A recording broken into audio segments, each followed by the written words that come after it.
Scott here at East Anglia Car Audio Performance Centre here today in sunny Great Yarmouth.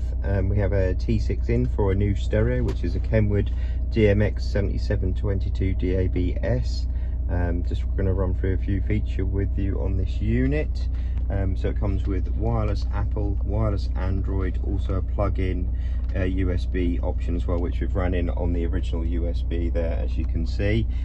Also can take a rear camera option if need be. On this particular unit, we've just put a steering wheel interface in, so the customer can use the volume, the skip and stuff as normal. And then also he's got his original parking sensors, so he can keep the original beep tones when he's reversing through the new system as well.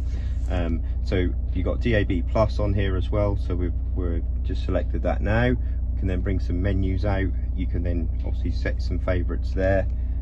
Also you can go into your magnifying glass and then go through your service list. Also hit a refresh button as well, which will update stations when you're driving if need be.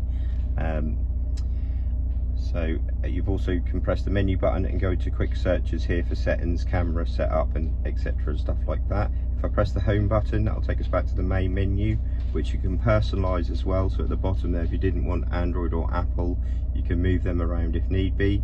So at the moment we're using Apple, which I can select in a second on my phone. There we go. And then I can open that up, and then that'll allow me to go into all my options that I need. Google Maps on the other page, if you've got Spotify, Tidal or whatever you need to use on there. Same with Android Auto as well. You can obviously use the plug-in or the wireless option. If you'd like to know any more on this particular unit or any other units, you can contact us at East Anglia Car Audio and Performance Centre on Facebook, Instagram, email, or just give us a call. Thank you.